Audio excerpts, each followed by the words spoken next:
이 시간 하나님의 은혜의 말씀 함께 보도록 하겠습니다. 요한계시록 강해를 하고 있는데요. 요한계시록 1장 9절부터 20절까지라고 되어 있지만 다 다루지 못할 것 같아요. 1장 9절부터 18절까지 18절까지 말씀 하나님의 말씀으로 받으시면서 교독하도록 하겠습니다. 예수가 중심이 된 성도라는 말씀의 제목으로 함께 하나님의 말씀을 받을 텐데 한 절 한 절 교독하겠습니다. 제가 먼저 읽겠습니다. 나 요한은 너희 형제요 예수의 환난과 나라와 참음에 동참하는 자라. 하나님의 말씀과 예수를 증언하였으므로 말미암아 밤모라 하는 섬에 있었더니 주의 날에 내가 성령에 감동되어 내 뒤에서 나는 나팔 소리 같은 큰 음성을 들으니 이르되 내가 보는 것을 두루마리에 써서 에베소, 서모나, 버가모, 두아디라, 사데, 빌라델비아, 라우디게아 등 7교회 보내라 하시기로. 몸을 돌이켜 나에게 말한 음성을 알아보려고 돌이킬 때 7급 촛대를 보았는데 촛대 사이에 인자 같은 이가 발에 끌리는 옷을 입고 가슴에 금띠를 띠고 그의 머리와 털의 희기가 흰 양털 같고 눈 같으며 그의 눈은 불꽃 같고 그의 발은 풀무불에 단련한 빛난 주석 같고 그의 음성은 많은 물소리와 같으며 그의 오른손에 7별이 있고 그의 입에서 좌우에 날선검이 나오고 그 얼굴은 해가 힘있게 비치는 것 같더라.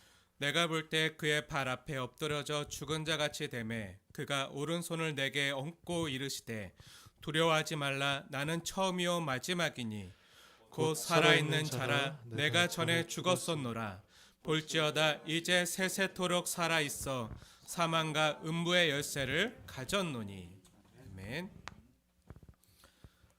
예수가 중심이 되는 성도라는 말씀의 제목을 함께 하나님의 말씀을 받도록 하겠습니다. 지난 한 주간은 우리 순빛교회가 설립된 지 3주년째 되는 주간이었습니다. 3주년 되는 이 시기에 맞춰서 주님께서 우리 공동체에게 새롭게 허락하신 말씀이 요한계시록 말씀입니다. 이것은 주님의 특별한 계획에 있어서 주님께서 이 말씀을 우리에게 주신 거라는 생각이 강하게 드는 때이기도 합니다. 주님께서 계시록 1장 3절에 말씀하신 것처럼 이 말씀을 읽는 자와 듣는 자와 지키는 자들에게 뭐가 있을 것이다? 네, 복이 있을 것이다 라고 말씀해 주셨는데 먼저는 우리 주님께서 우리 순빛교회와 성도들에게 복 주시기 위해서 이 말씀을 우리에게 허락해 주셨다고 믿습니다.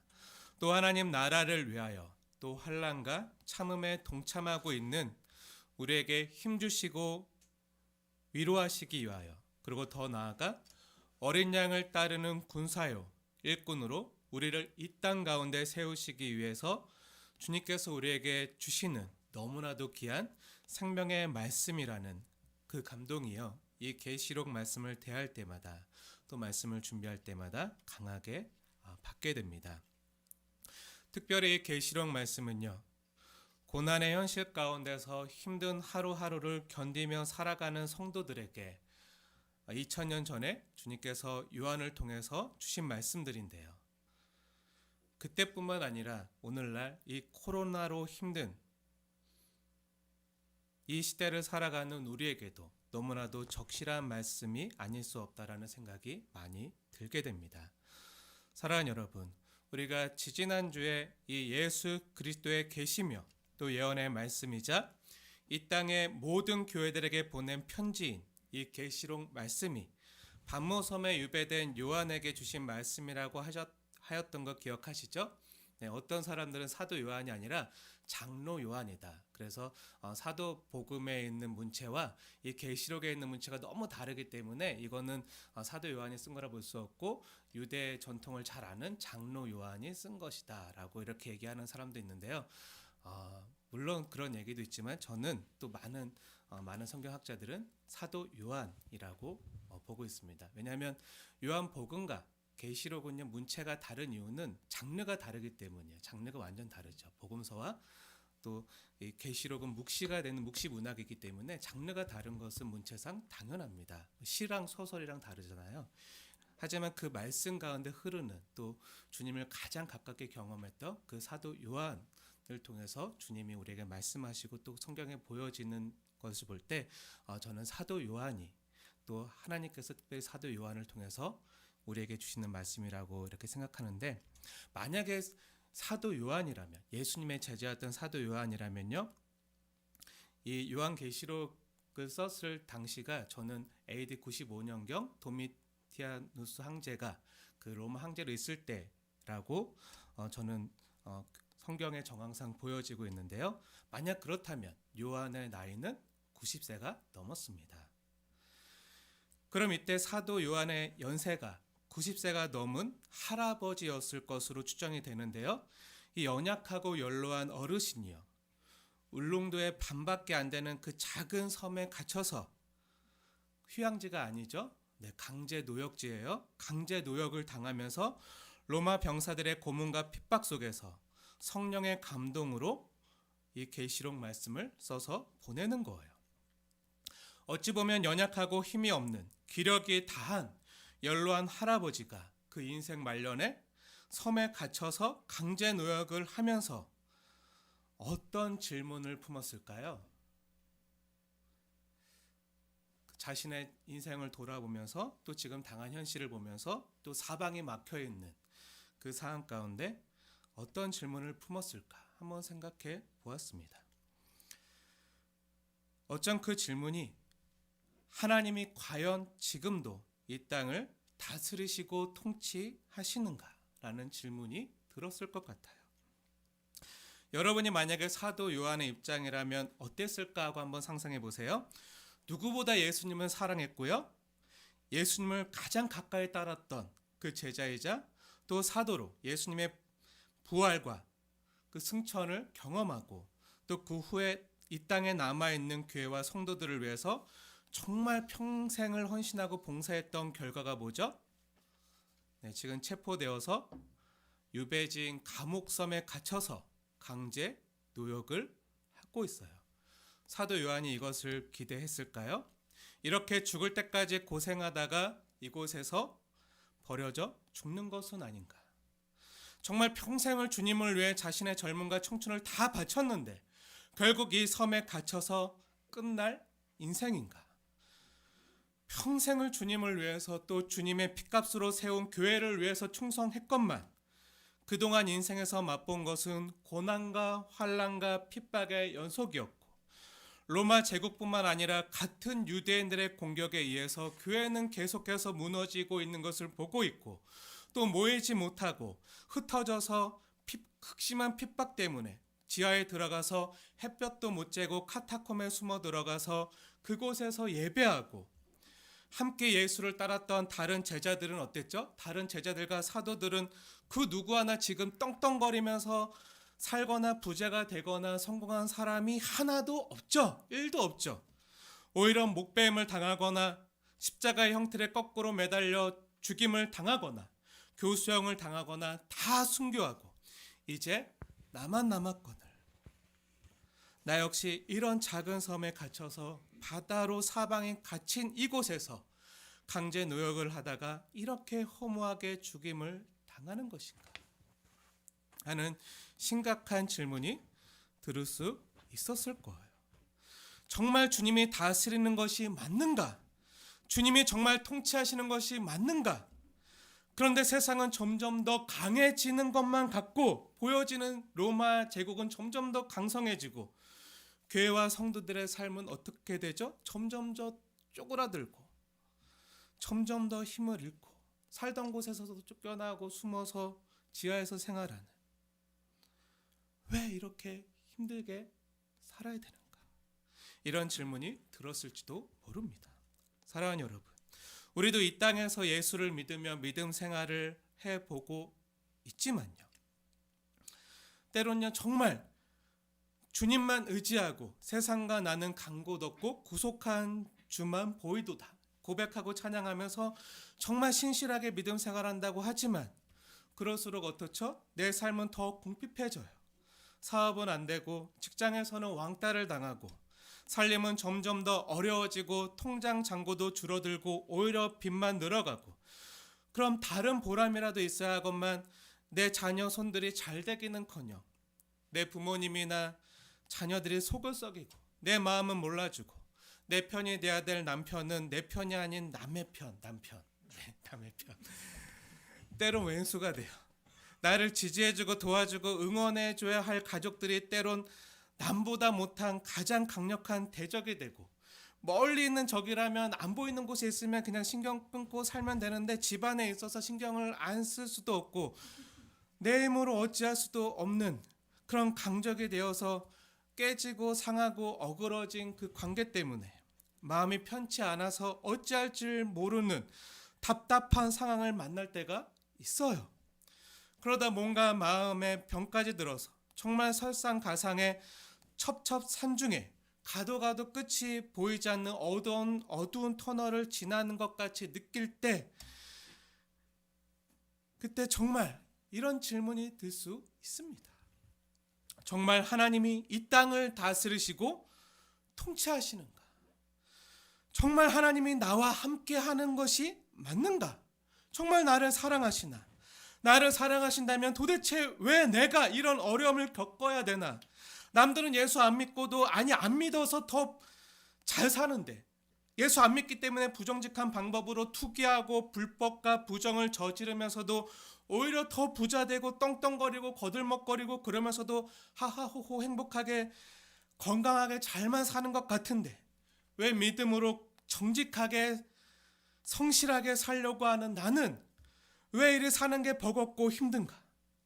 왜 내가 하나님의 통치와 다스림 안에 있다면 세상의 권력과 권세자들이 내리치는 채찍을 두려워하면서 오늘을 이렇게 힘겹게 살아야 되나 하는 생각이 들 때가 있습니다. 저만 그런가요? 네, 여러분 신실하셔서 안 들을 수 있겠지만 저는 가끔 이런 생각 들 때가 있습니다. 이것이 요한이요. 사도였지만 예수님의 정말 사랑받는 제자였지만 90세가 넘어서 반모섬에 유배되어 홀로 있을 때 품을 수 있었던 질문 중에 하나라는 생각이 들었습니다. 하지만 이 작은 섬에 갇혔던 그 성도, 그 요한은요, 좌절하거나 절망하지 않았어요. 왜죠? 우리보다 건강하기 때문인가요? 우리보다 가진 것이 많은 부자라서 그런가요? 아니면 많은 권력을 가졌나요? 아니죠. 우리 중 누구보다 기력이 없고요. 몸은 연약했고요. 죄수의 몸으로 노예처럼 노동만 해야 했어요. 자유도 없이 굶주린 배를 움켜쥐고 배식해 주는 것만 겨우 받아서 연명하면서 하루하루를 견뎌야 되는 상황이었어요. 하지만 사방에 갇힌 그 섬에서 요한은요, 열린 하늘을 바라보고 있습니다. 사방에 갇힌 현실 가운데 열린 하늘을 바라볼 수 있게 만든 힘이 뭐라 그랬죠? 네, 바로 예수에 대한 계시, 즉 복음이에요.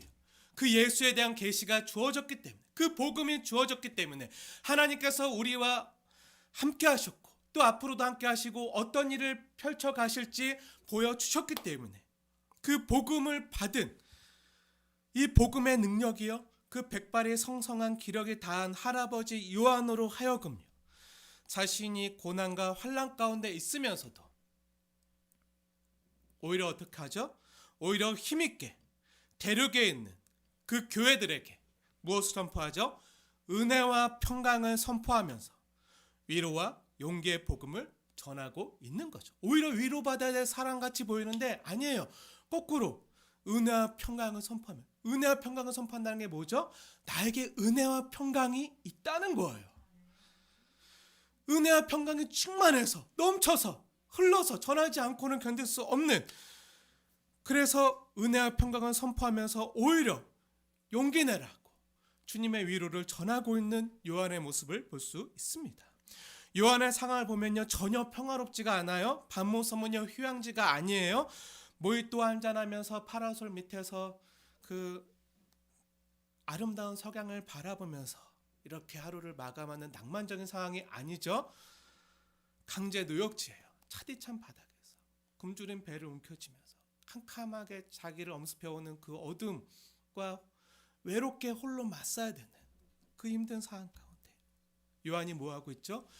은혜와 평강을 선포하고 있는 거예요. 5절 말씀 보세요. 5절 중간에 하나님의 말씀으로 받으시기 바랍니다. 은혜와 평강이 너에게 있기를 원하노라. 아멘. 그런데 요한이요, 은혜와 평강을 선포할 수 있는 근거가 뭐죠? 자기가 힘이 있어서가 아니죠. 요한이 능력이 있어서가 아니에요. 가진 게 많아서가 아니라 그럼 그 근거가 뭐죠? 5절 말씀 자세히 보세요. 5절 중간에 예수 그리스도로 말미암아 은혜와 평강이 너에게 있기를 원하노라. 우리를 사랑하사 그의 피로 우리 죄에서 우리를 해방하시고, 그 근거가 어디 있죠? 예수 그리스도로 말미암아. 예수님이 그 근거가 되는 거예요.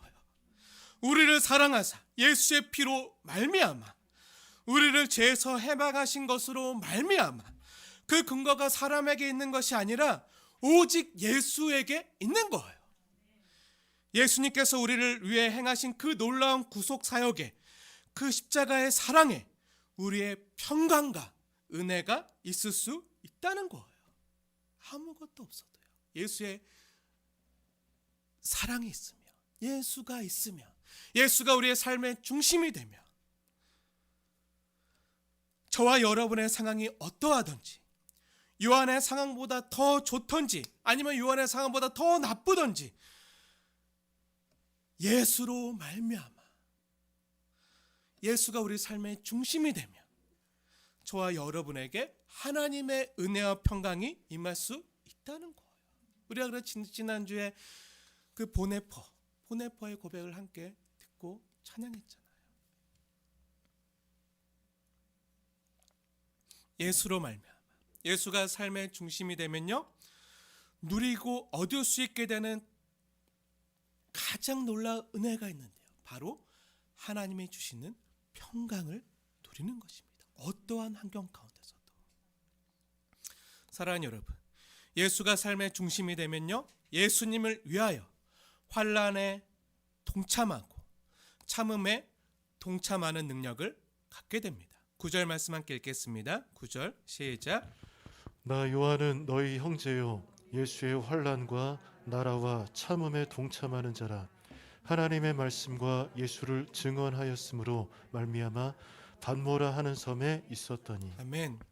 사랑하는 여러분, 지지난주 성도된 우리가 예수의 환난과 참음에 동참할 수 있게 만드는 그 근거가 뭐라고 했죠? 9절 말씀 자세히 보세요. 예수의 환난과 나라와 참음에 동참하는 자. 예수의 나라가 있기 때문에 환난과 참음에 동참할 수 있는 거죠. 그 예수의 나라인 하나님 나라가 우리에게 너무나도 중하고 크고 영광스럽기에 그 하나님 나라의 크기와 그 영광의 무게에 비하면 우리가 이 땅에서 경험하는 환난과 참음이 아무리 크고 중하다 해도요, 예수의 나라의 크기와 길이와 높이와 넓이와 그 무게감과는요 비교가 안 되는 거예요. 그 나라는 영원한 나라거든요. 그 예수의 나라에서 우리가 누리고 얻는 것이 바로 영생이에요. 그러니 그 나라의 영생의 크기와 길이와 또 이 땅에서 잠깐 당하는 환난과 참음이요 비교가 될 수 없는 것이죠. 그래도 이 땅에서 겪는 환난이나 고난이 너무 오래되거나 고통스럽거나 힘들고 아프면요, 때때로는 그것이 너무 나의 삶을 짓눌러서 때때로 너무 무거워서 숨조차 안 쉬어질 때가 있습니다. 앞이 막막하고 내 삶의 미래가 있을 것인가? 과연 앞날이 나에게 찾아올 것인가? 스스로도 의심이 들 때가 있어요. 그래서 스트레스가 너무 심하면요, 사람들이 어떻게 하죠? 사람들을 찾아가서 하소연한다거나 위로를 구한다거나 때때론 고통을 잊으려고 여행을 간다거나 좋아하는 영화나 음악을 듣는다거나 운동이나 취미 생활을 한다거나 아니면 스트레스를 해소하기 위해서 술이나 담배나 약물이나 게임 중독에 빠지기도 합니다. 예수의 나라가 있는지 모르는 세상이라면요, 그럴 수 있다는 생각이 들어요. 뭔가 도피처가 필요하니까, 너무 힘드니까. 하지만 우리에게는 예수의 나라가 있습니다. 이미 그 나라를 소유한 사람들이 바로 성도예요. 예수의 나라인 하나님 나라가 있음을 알고 또 예수님의 초림과 함께 이미 시작되고 또 예수님의 재림 때 완성되어질 그 나라를 지금 여기서 오늘 현재 살아가는 저와 여러분은요, 우리 삶이 가장 힘들 때 예수를 오늘 다시 만나는 것으로 어려움을 극복하는 것이 오늘날 우리 그리스도인들에게 주어진 가장 중요한 삶의 자세와 태도가 아닐까 생각되어집니다. 어제 만난 예수 말고요, 오늘 아침에 다시 찾아온 여호와의 인자하심과 성실하심으로 우리와 함께하는 그 주님의 은혜를 오늘 다시 경험하는 것, 오늘 다시 갈망하는 것, 오늘 다시 사슴이 목마른 시냇물을 찾는 것처럼 내가 주님을 찾고 주님을 바라보는 것. 다 갇혀있어요. 다 갇혀있어요. 아무것도 할 수 없어요. 하지만 요한처럼 그 갇힌 곳에서 닫혀진 현실 가운데 열려진 하늘을 보는 것, 주님을 바라보는 것. 지금 하나님 보좌 앞에 서 있는 7영이신 성령 하나님의 감동으로 이 계시록을 기록하고 있는 사도가요, 우리에게 오늘 권면하고 요구하고 있는 것이 바로 이거거든요. 우리 삶이 가장 어려울 때, 고통 가운데 있을 때, 아픔과 눈물 가운데 있을 때 예수 이야기를 하면서 하나님은 우리의 삶을 회복시키고 용기와 소망을 주십니다. 은혜와 평강을 주시는 분이십니다. 우리가 지지난주뿐만 아니라 조금 전에도 삼위일체 하나님께서 우리에게 은혜와 평강을 준다는 메시지를 받았어요. 믿으시면 아멘. 아멘. 그 평강을 누리시길 바랍니다. 그런데 이 계시록 이야기가 시작되면서요, 성령님께서 우리에게 주시는 가장 그 계시록에는 총 4개의 환상이 나오는데요. 첫 번째 환상이 뭐죠? 그 첫 번째 환상이 바로 뭐냐면요, 7촛대 환상입니다. 7촛대. 그 7촛대 사이에 인자 같은 이가 거니는 환상을 우리에게 은혜 메시지로 주님이 주시는 거예요. 이 이야기를 들려주고 있거든요. 무슨 이야기죠? 7금촛대는요 11절에 나오는 7교회를 가리켜요. 그리고 20절 말씀에도 7촛대가 뭐라고요? 7촛대는 7교회니라. 근데 단순히 그 2장부터 나오는 그 소아시아 지방에 있었던 7교회뿐만 아니라 7은 지난번에 완전수라 그랬잖아요. 그래서 소아시아 7교회뿐만 아니라 이 땅에 있는 모든 주 예수님께서 주인 되시는 교회, 전 세계, 전 역사에 걸쳐서 앞으로도 이 땅에 세워질 주님이 주인 되시는 모든 교회 사이에 인자 같은 이, 누구죠? 예수님께서 함께 있다는 거예요. 이건 다니엘서에 나오는 그 인자 같은 이가 다시 예수님으로 나타나는 건데요. 교회는 근데 건물이 아니라고 했잖아요. 교회는 건물이 아니라 누구죠? 예수님의 영이신 성령님을 마음에 모신 성도가 교회라고 했잖아요. 그렇게 예수를 주로 고백하는 모든 성도들과 그 성도들의 공동체가 바로 7금촛대예요. 그런데 놀라운 것은요, 촛대 사이에 인자 같은 이인 예수님이 거니는 거예요. 함께 있는 거예요. 동행하시는 거예요. 함께 하시는 거예요. 성경이 지금 무슨 이야기를 하고 있는 거죠? 예수가 중심이 된 그 교회 이야기를 하고 있는 거예요. 예수가 자정하사 그 중심이 돼서 함께 있는 성도와 교회 이야기, 예수가 중심이 된 성도 이야기를 하고 있는 것이죠.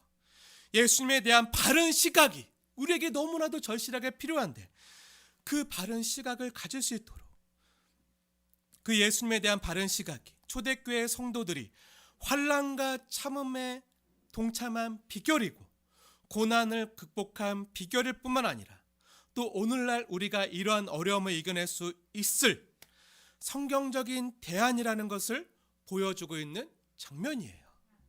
그럼 그 장면을 한번 볼까요? 한번 자세히 보세요. 그 인자 같은 이인 예수님께서 어떤 모습으로 나타나죠? 13절부터 자세히 보세요.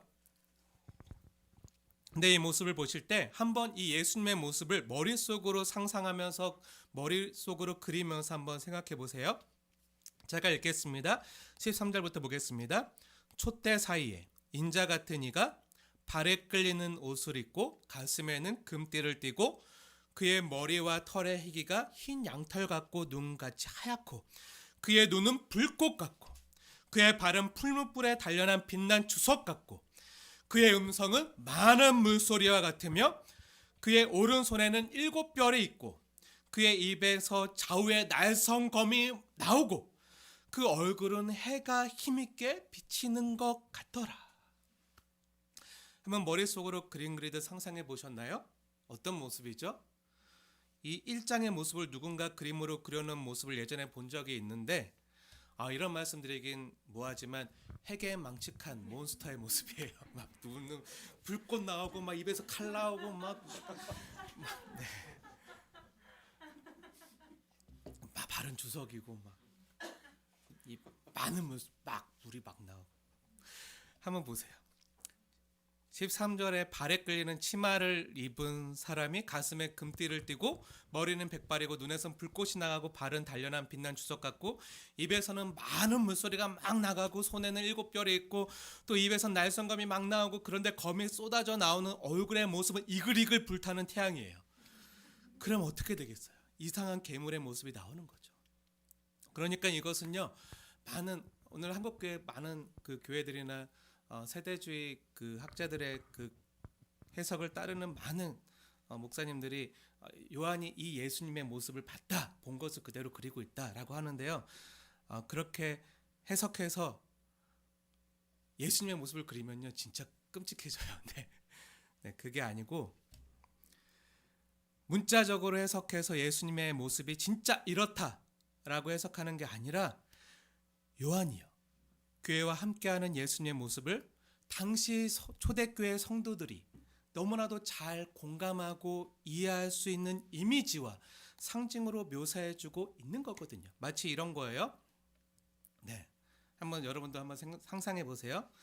내가 좋아하는 저 사람은 마치 머리는 백과사전같이 뛰어나고 가슴은 따뜻한 난로와 같은 심장과 또 용광로 같은 열정을 가지고 있고 피부는 우윳빛깔 같고 미소는 해맑은 아기 미소 같고 몸매는 역삼각형 구조의 몸매와 초콜릿 같은 복근을 가지고 있어요. 그러면 그 사람이 얼굴은 네모고 백과사전이고 막 그 몸은 초콜릿이고 막 역삼각형이고 막 그 피부는 우유로 돼 있고 막 흐물흐물 막 이러면 그걸 그림으로 그리면 이상하잖아요. 그런 얘기가 아니죠. 뭐죠? 예수님이 어떤 분이신지.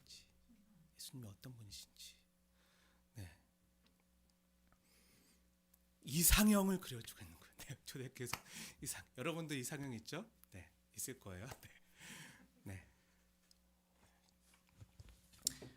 그렇게 아름답고 뛰어나고 높으신 분이 나의 신랑 되신 예수님입니다. 우리의 신랑 되신 예수님입니다. 곧 신부된 우리를 데리러 오실 것이다. 그리고 우리와 함께 계심을. 그런데 그 놀라운 것은요, 13절에서 16절까지 인자 같은 이인 그 예수님께서 교회 사이에, 성도들 사이에 함께 하신 예수님의 모습이요, 그냥 갑자기 나온 것이 아니라 제가 이 말씀을 다 찾아봤거든요. 다 찾아봤는데 구약에 있는 환상, 구약에 나오는 여러 예언서들 있잖아요. 이사야서나 예레미야서나 스가랴서나 이런 다니엘서 같은 그 구약의 환상의 모습과 정확히 일치한다는 거예요. 그냥 갑자기 생뚱맞게 나온 것이 아니라 구약에 나타난 메시아의 모습이 그대로 요한계시록 1장에 그대로 그려지고 있다는 거예요. 다니엘서나 에스겔서나 이사야서에 앞으로 오실 메시아가 어떤 모습인지 그려주고 있는 그 모습과 정확히 요한계시록 1장의 모습이 일치하는 것을 볼 수가 있어요. 정말 그러한가 한 절 한 절 비교해서 찾아보면 좋겠지만 지금 안 할게요. 시간이 안 될 것 같아요. 지금 나누진 않고 혹시 궁금하신 분들은 예배 마치고 따로 물어보시면 제가 특별히 알려드릴게요. 네, 원하시는 분은 찾아오세요. 네. 아무튼 구약의 말씀들과 계시록 1장에 나타나는 예수님의 모습이 하나하나 비교해 보면요, 공통되는 하나, 일치된 결론에 다다르게 되는데요. 뭐죠?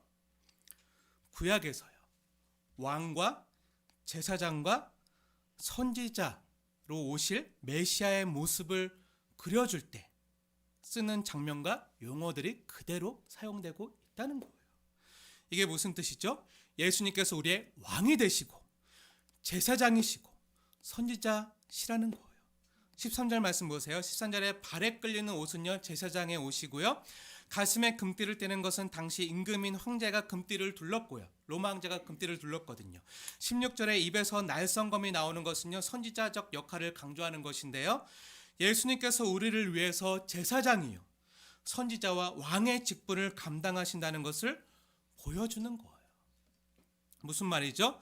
세상의 왕이나 로마 황제가 우리의 왕이 아니라, 우리를 다스리고 통치하는 자들이 아니라, 누가 우리를 다스리고 통치한다고요?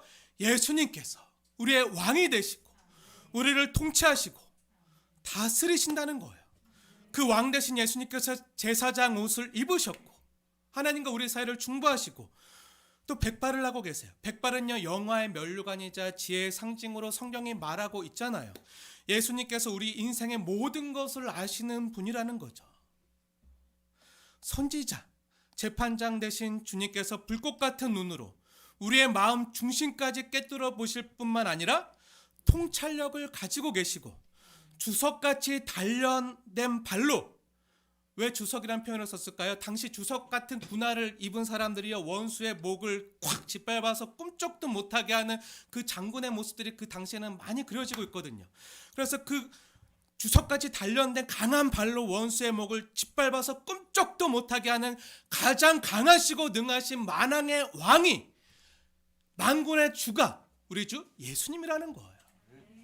그 로마 황제가 아니라 그 로마 황제의 목까지 주석 같은 발로 짓밟아서 꼼짝도 못하게 할 수 있는 그 세상 주관자들, 그 악한 영들, 공중권세 잡은 자들, 그 악한 마귀 사탄을 짓밟아 꼼짝도 못하게 하시는 가장 강하시고 능하신 하나님, 예수님의 음성은요, 많은 물소리 같다고 하는데요, 그럼 이게 무슨 뜻이죠? 찬양 악보집 이름 말하는 걸까요? 많은 물소리 악보집 있잖아요. 저 그거 늘 정말 좋아하는 악보집 중에 하나인데, 그거 얘기하나요? 아니죠. 아니겠죠? 많은 물소리가 뭐죠? 폭포 소리나 바다의 파도 소리를 가르치는 건데요, 많은 물소리, 말 그대로 많은 물소리예요. 내 거대한 산만한 나이아가라 폭포가 쏟아지고 있다 생각해 보세요. 아니면 큰 태산 꼭대기에서 떨어지는 거대한 폭포 앞에 내가 서 있다고 생각해 보세요. 그 폭포 앞에 가면 모든 소리가요, 그 많은 물소리, 쏟아지는 그 많은 그 물소리인 폭포 소리에 묻혀서야 아무 소리도 안 들려요. 들리는 거 오직 그 많은 물소리만 들리는 거예요. 귀가 먹먹할 정도로 폭포 소리만 들릴 뿐 모든 이 땅의 소리는요, 그 많은 물소리에 묻혀요. 안 들려. 잡음이 싹 사라지는 거죠. 제가 몇 년 전에 아내와 함께 중국에 갔을 때, 다행히 우한에서 코로나 터지기 전이에요. 한 석 달 전에 다녀왔는데, 네, 그때 중국에서 가장 큰 폭포에 간 적이 있어요. 근데 그 폭포가 정말 태산만한 커다란 산인데 몇 시간을 걸어야 되는데, 그 폭포의 둘레가 그렇게, 근데 놀라운 건 그 폭포가 막 산 위에서부터 쏟아지는데 그 폭포 바로 뒤에 길이 있다는 거예요. 폭포 뒤에 길이 있어서, 네, 동굴 같은 길이 있어서 그 거기서 이렇게 손을 내밀면 폭포가 쏟아지는 그 물을 만질 수가 있어요. 막 폭포 속에 들어갔다 나온 적이 있는데 네. 근데 그 큰 태산에서 쏟아지는 그 커다란 그 폭포 속 안쪽 길로 들어가면요, 아무 소리도 안 들려요. 아무 소리도. 귀만 먹먹하고 웅장하게 쏟아지는 그 많은 물소리만 들릴 뿐 아무 소리도 안 들려요. 하나님의 음성이요, 이와 같다는 거예요. 모든의 세상의 모든 잡음 소리를 잠잠하게 해요. 그 많은 물소리. 그래서 그 소리만 듣는 거죠. 성도들은 그 모든 잡음이 있어도 그 잡음에 안 듣고 많은 물소리를. 그리고 17절에 예수님께서 오른손에 7뼈를 붙들고 계신데 그 7뼈는요 7촛대인 교회 지도자들이에요. 20절 보면 7교회 사자라고 나오는데 7교회 지도자들. 그런데 그 7뼈를 누가 붙들고 있다고요? 네, 예수님이 붙들고 있어요. 그래서 교회 승패 여부는요, 그 교회를 다스리는 목회자나 장로나 항정직들이나 중직자들이 얼마나 능력이 있고 얼마나 열심히 있는가, 얼마나 영성이 있는가, 그런 데 있는 것이 아니라는 거예요. 그럼 뭐죠? 예수님의 오른손에 붙들려 있는가? 예수님의 오른손에 붙들려 있는가? 이게 가장 중요한 거예요. 그리고 예수님의 입에서 나오는 좌우의 날성 검으로 우리 심령을 쪼개어 해결케 하시는 거예요. 그 말씀 사역자들을 통해서 그 말씀의 검으로 우리를 고치시는 거죠. 회개케 하시는 거예요. 사랑하는 여러분, 성령의 감동으로 기록된 성경에서 그려주는 예수님의 모습을 보면서 어떤 생각이 드시나요? 오늘 1장에 나오는 예수님의 모습. 저는요, 우리가 이 본문을 볼 때요, 요한과 같이 17절에 나타나는 그 자세를요, 우리가 다 경험하게 되어지길 소원하는 마음이 있습니다. 그것이 뭐죠? 17절 말씀 함께 읽겠습니다. 시작. 내가 볼 때 그의 발 앞에 엎드려져 죽은 자 같이 되매 그가 오른손을 내게 얹고 이르시되 두려워하지 말라 나는 처음이요 마지막이니. 아멘. 그의 발 앞에 엎드려져 죽은 자 같이 되는 거예요. 교회와 함께 하시는 성도와 함께하는 인자 같은 이 왕과 제사장과 선지자의 모습으로 나타나는 예수님의 모습을 보자. 요한의 태도와 자세가 어떻게 나타나죠? 그 예수님 발 앞에 엎드려져서 죽은 자 같이 되는 거예요. 딱 엎드려지는 거예요. 죽은 자 같이. 예수님을 정말 제대로 만나면요, 정말 인격적으로 제대로 만나면요, 이런 경험을 할 수밖에 없거든요. 이사야처럼, 베드로처럼 예수님을 진짜 만나면 정말 나는 죄인으로서이다, 바짝 엎드려져서 죽은 자 같이 되어서 이런 경험을 다 하셔야 돼요. 우리는 예수님을요 친구같이, 또 때론 사랑스러운 신랑같이 친근하게 대할 때가 있어요. 친구 같은 예수님, 우리의 눈물을 닦아주시고 품어주시는 예수님, 신랑 되신 예수님의 모습이 분명히 성경에 있어요. 맞아요. 그런데 우리가 또 성경이 그려주는 예수님의 모습을 놓치고 있는 한 모습이 있는데, 그게 뭐죠? 우리를 다스리시고 심판하시는 왕이에요. 심판주 대신, 왕 대신 예수님. 왜죠? 어미로우신, 금띠를 띠고 불꽃 같고 빛난 주석 같고 많은 물소리 같고 좌우의 날성 검과 같고 해가 힘있게 비치는 예수님의 모습을 보니 어떻죠? 다 장엄하고 어미롭고 광대함, 그 찬란한 그 예수님의 모습을 보니 어떻게 되죠? 엎드려지는 거예요. 바짝 죽은 자같이 엎드려지는 거예요. 그분의 얼굴이 해같이 빛나기 때문에 우리가 해를 보면 어떻게 되죠? 해를 보면 정말 눈이 머는 것처럼 그분의 광채를요, 그분의 영광을 제대로 쳐다볼 수가 없어요. 죄인된 사람으로서는 그분의 광채를 볼 수가 없는 거죠. 죄인된 우리가 예수님을 정말 인격적으로 진실되게 제대로 만나면 구약에서 하나님을 만났던 사람들이 두려워 떨면서 엎드려져서 죽은 것 같이 나는 죽게 되었소이다. 죽게 되었소이다. 나는 화로다. 부정한 자로다. 하면서 막 죽은 자같이 납작 엎드려져서 살기만 용서만 구하면서 하나님께 매달리고 있잖아요. 그런 경험을 하는 거예요. 하나님을 두려워하는 것, 다른 말로 경외한다고 해요. 이것을 다른 말로 또 예배한다고 합니다. 우리가 지난 한 달 동안 계속해서 예배에 대해서 하나님께 하나님의 말씀을 통해서 받았잖아요.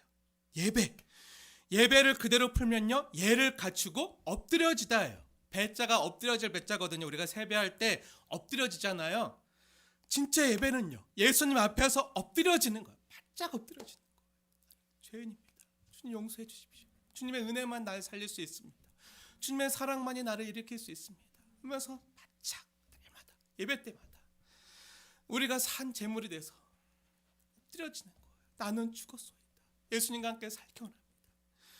하나님을 예배하는 사람, 경외하는 사람, 하나님을 제대로 두려워하면서, 경외하다는 뜻이 두려워하다는 뜻이잖아요. 하나님을 제대로 두려워하면서 하나님 말씀 앞에 납작 엎드려 본 적이 있는 사람은요, 세상을 이길 수 있습니다. 왜죠? 하나님보다 더 두려운 것이 없기 때문이죠. 나의 왕 대신, 나의 대장 대신 하나님이 나와 함께 있는데 뭐가 두려워?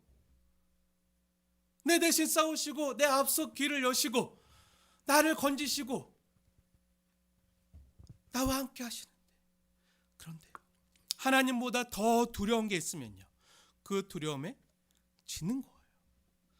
하나님을 두려워하고 하나님을 경외해야 되는데 하나님보다 세상을 더 두려워하면요, 세상에 지는 거죠. 하나님을 두려워하진 않지만 사람을 두려워하면요, 그 사람 앞에 우리 믿음이 꼬꾸라지는 거예요. 사랑하는 여러분, 여러분의 두려움은 무엇입니까? 뭐가 두려우신가요? 하나님보다 더 두려워하는 것이 혹시 있으신가요? 혹시 내가 사랑하는 사람으로부터 인정받거나 사랑받지 못할 것에 대한 두려움이 혹시 있진 않으신가요? 하나님보다 사람들의 이목을 혹시 더 두려워하시는 것은 혹시 아니십니까? 눈에 보이지 않는 하나님보다 눈에 보이는 직장 상사나 권세자들을 더 두려워하는 것은 아니십니까? 정작 손에 잡히지 않고 느껴지지 않는 하나님보다 눈에 보이고 잡히는 돈이나 재물을 더 두려워하시진 않으신가요? 사랑하는 여러분, 여러분이 두려워하는 것이요, 바로 여러분도 모르게 다스리고 통치하고 있는 그 세력이에요. 실제예요. 뭐죠? 우상이죠. 그러한 두려움을 이기는 방법이 뭐죠? 예수를 제대로 만나는 거예요. 많은 물소리의 음성을 들으면서 모든 세상의 잡음에 사그라들고 예수님에 대한 두려움을 경험한 사람은요, 세상의 두려움을 이기게 돼요. 그래서 예수님께서 오른손을 내게 얹고 이르시되 뭐라 말씀하시죠? 두려워하지 말라 말씀하시는 거죠. 왜죠? 예수님의 사랑이 우리에게 있는 모든 두려움을 내어 쫓는 거예요. 드라이빙 아웃, 내어 쫓는 거죠. 아주 들어서 아주 내다 꽂는 거예요. 버리는 거예요. 밖으로. 그것이 성경에 있는 그 주님의 사랑의 두려움을 내어 쫓나니. 5절에 기록된 것 같이요, 우리를 사랑하사 그의 피로 우리를 죄에서 건지신 그 예수님의 그 사랑이 우리에게 있는 그 모든 두려움을 내어 쫓는 거예요. 집이 없어도, 가진 것이 없어도, 가난해도 병에 들어도 그것이 우리를 두렵게 하지 않아요. 우리를 어떻게 못해요. 우리 마음 흔들지 않아요. 근데 예수님 음성을 못 듣고 예수님을 못 느끼고 내 마음이 죄로 인해서 무뎌지고 예수님과 멀어지면요, 그게 너무나도 두렵고 그게 가장 싫은 거예요. 그래서 날마다 예수님을 갈망하고 사슴이 시냇물을 찾는 것처럼 목말라서 날마다 주님께 찾아가고 나아가는,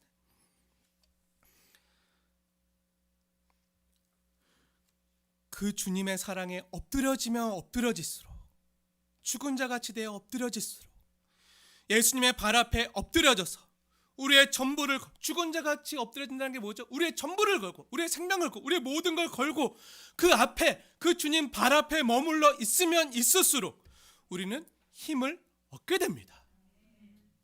왜입니까? 이렇게 엎드려져 있는 죽은 자같이 된 그 아파서 눈물 흘리는 우리에게 주님이 어떻게 하시죠? 손을 얹어서 그 따스한 손길로 격려해 주시기 때문이죠. 제 말이 아니라 성경의 말씀입니다. 17절 말씀 보세요. 17절 말씀. 사랑하는 여러분, 예수님께서 십자가 십자가에 못자국 난 그 오른손을요, 저와 여러분에게 얹고 말씀해 주십니다. 저와 여러분에게 주시는 말씀으로 받으시기 바랍니다. 제가 말씀드리겠습니다. 믿음으로 받으십시오. 두려워 말라. 나는 처음부터 마지막이니 처음부터 마지막까지 너와 항상 함께하는 하나님이니 나는 살아있는 하나님이니라. 살아 계십니다. 우리와 함께 하십니다. 죽은 자가 아니라 살아있는, 우리와 함께하는 그 살아있는 따뜻한 온기를 품으신 하나님께서 우리에게 손을 얹어 격려해 주시는 거예요. 사랑하는 여러분, 18절 말씀 함께 읽겠습니다. 18절 시작. 곧 살아있는 자라 내가 전에 죽었었노라. 볼지어다 이제 세세토록 살아있어 사망과 음부의 열쇠를 가졌노니. 아멘. 사랑하는 여러분, 이 18절 말씀이 사순절과 같은 고난의 날들을 살아가는 우리에게 진정 큰 위로와 복음이 되는 것은 왜입니까? 주님은요, 지금 살아서 부활 생명으로 일곱 촛대인 우리 사이에 계십니다. 우리만 지금 죽을 것 같은 것이 아니에요. 18절 말씀, 그분도 예전에 죽었었습니다.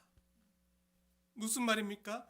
이미 오래전에 여러분이 이 고난 속에서 뒹굴며 이리 쓸리고 저리 찔려서 피가 나고 아프고 눈물 나고 괴롭기 훨씬 그 전부터 그 예수님은요, 당신의 그 고통에 함께 동참해 주셨습니다. 그리고 거기에 계셨어요. 그 십자가에 매달려 계셨어요. 저와 여러분은요, 결코 혼자 있지 않습니다. 주 예수님은요, 여러분의 고통을요 속속들이 아시면서 저와 여러분의 아픔을 채우라는 분이십니다. 자신의 사랑하는 아버지로부터 버림받을지라도 끊어질지라도 여러분의 아픔을 알기에 채우라기에 우리와 같은 시험을 겪으셨을 때 죄는 없는 분이십니다. 여러분의 고통 속에서 함께 임마누엘 하십니다. 그리고 죽음까지도 함께 하셨습니다. 그리고 다시 살아나셔서 그 임마누엘 되시는 주 예수님께서 지금 일곱 촛대 사이를, 우리 성도들 사이를 함께 거니시면서 예수님께서 여러분을 그 죄와 고통으로부터 건져내실 것입니다. 예수님이 죽음에서 다시 일어나셨듯이 저와 여러분도 그분과 함께 그 고통의 자리에서 일어나게 될 것입니다. 그렇게 말할 수 있는 근거가 뭐죠? 어디 있죠? 성경에 있잖아요. 예수님께서 죽었다가 살아나셨기에 어떻게 되었다고요? 사망과 음부의 열쇠를 가지게 되셨습니다. 무슨 말이죠? 사망과 음부로부터 나오는 열쇠를 가지셨다는 거예요. 죄와 사망으로부터 저와 여러분을 건지시는 자가 되셨다는 거죠. 그동안 굳게 잠겨서 풀 수 없고 열 수 없었던, 우리 사람의 힘으로는 어찌할 수 없었던 그 모든 고난과 아픔과 환난을 풀 수 있는 모든 사람의 아픔과 고통과 질고가 그 사망으로서 나오는데, 그것을 해결할 수 있는, 풀 수 있는 그 열쇠가 그 왕 대신 우리 예수님께서 갖고 계시다는 거예요. 그리고 그 열쇠를 우리를 위해서 사용해 주신다는 거예요. 예수님께서 우리와 함께 있으시면서 우리를 도우시고 지키신다는 거예요. 여기에 우리의 삶의 열쇠도요, 승리의 열쇠도 있는 줄 믿으시기 바랍니다. 이거 없으면 성도도 없거든요. 이거 없으면 교회도 없거든요. 교회가 그 사망과 음부의 권세가 교회를 이기지 못하는 그 근거가, 그 이유가 무엇입니까? 바로 이거거든요. 사랑하는 여러분, 오늘 서두에 시작했던 질문도 혹시 기억하십니까? 왜 하나님을 믿는 나에게 아픔과 눈물이 있는가? 왜 하나님을 믿는 나에게 그 사망과 음부의 권세가 나를 이렇게 짓누르고 힘들게 하는가? 왜 아프게 하는가? 왜 하나님이 그 큰 권능의 오른손으로 나를 붙잡아 주신다고 말씀하시는데도 왜 내 삶엔 고통이 있고 고난이 있는가? 왜 눈물이 있는가? 내 삶 속에 있는 성도의 고난을, 이 나의 이 아픔을 어떻게 이해하고 해석할 것인가? 이 질문에 대한 성경의 대답이 무엇입니까? 성경의 답이 뭐죠? 18절 말씀이에요. 곧 살아있는 나, 예수가 전에 죽었었노라. 이제는 세세토록 살아있어 사망과 음부의 열쇠를 가졌노니. 무슨 말이죠?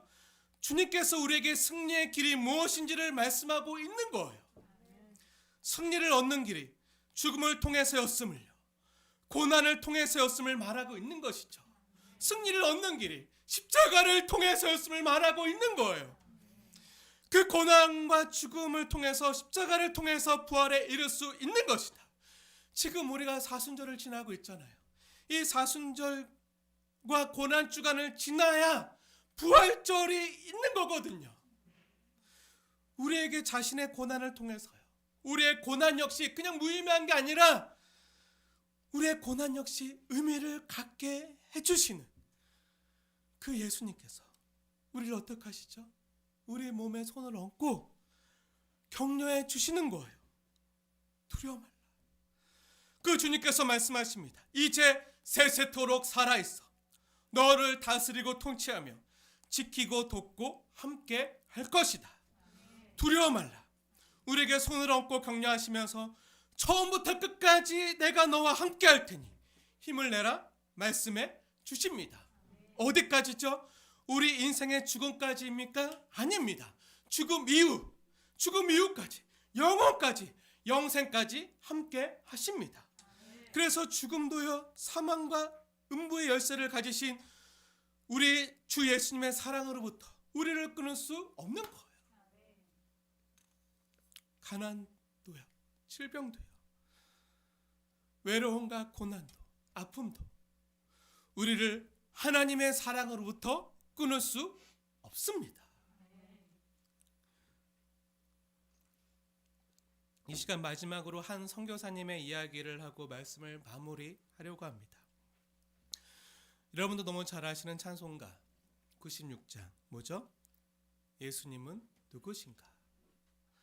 예수님은 누구신가를 지은 이 곡의 가사를 지은 민노아 선교사님의 이야기예요. 이 민노아 선교사님 외국분이신데 우리 한국에 와서 이름을 바꾼 거예요. 민노아로. 민노아 선교사님이 한국에 와서 복음을 전하시다가 그 1900년대 초에 그 일제시대 때 한국에 와서 복음을 전하시다가 처음 자녀 둘을 먼저 잃어버립니다. 주님께 보내는 거예요. 자녀 둘을, 생명과 같은 자녀 둘을 주님 앞에 보내요. 그리고 곧 얼마 안 돼서 아내마저 죽게 됩니다. 그러면서도 계속 우리 조국 땅에서 예수님의 복음을 전하고 있는 거예요. 그 이방인 선교사님이 계속 복음을 전하고 있어요. 예수 믿으세요. 예수 믿으세요. 그래서 사람들이 이 민노아 선교사님에게 물어요. 아니, 당신이 믿고 있는 그 예수가, 당신이 섬기는 그 예수가 당신을 이렇게 힘들게 했는데 도대체 그 예수가 누구이길래 당신을 이렇게 힘들게 한단 말입니까? 그때 민노아 선교사님이 지은 찬송이요, 바로 이 찬송입니다. 내가 두 아이를 잃었지만, 그리고 사랑하는 아내를 잃었지만 내가 섬기는 예수님은 이런 분이십니다. 저와 여러분의 예수님도 이런 분이십니다. 만약 누군가 여러분에게 아니 도대체 당신이 믿는 예수가 누구길래 당신이 이렇게 힘들게 한단 말입니까? 라고 묻는다면요, 저 여러분이 함께 이 찬송가의 가사로 고백하길 원합니다. 함께 찬송가 96장을 부르면서 우리 주님께 우리의 삶과 믿음과 봉헌 찬송을 올려드리도록 하겠습니다. 찬송가 96장. 예수님은 누구신가? 우는 자의 위로와 없는 자의 동성애며 전한 자의 높음과 잡힌 자의 노임되고 우리 기쁨 되시네. 여러분에게 있습니까? 예수님은 누구신가? 약한 자의 강함과 눈먼 자의 빛이시네. 병든 자의 고침과 죽은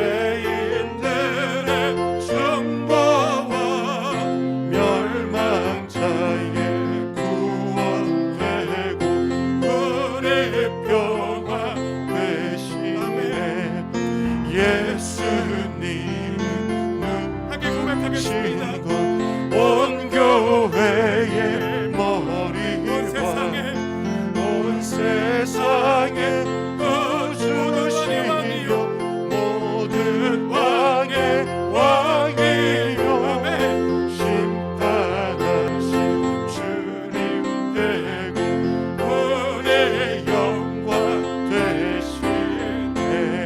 우리 하나님 기도하기 원합니다. 여러분에게 예수님은 누구십니까?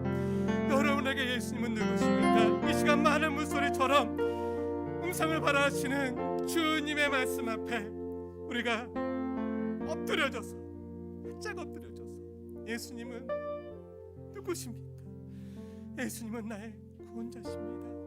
나를 죄에서 건지시는 구원자십니다. 나의 왕이십니다. 나를 통치하시고 다스리시는 분이십니다. 나와 함께 동행하시며 나에게 좁은 길이지만 십자가의 길이지만 생명의 길을 함께 가자고 초청하시며 동행해 주시는 주님이십니다. 이 시간 함께 주님께, 나의 신랑 되신 예수님께 우리의 사랑을 고백하고 내가 그 주님 앞에 이런 모습으로 살겠습니다 다짐하고 고백하는 내 삶을 올려드리는 기도 함께 작은 목소리로 하지만 진실하게 함께 올려드리겠습니다. 기도하겠습니다. 하나님 감사합니다. 주님, 내가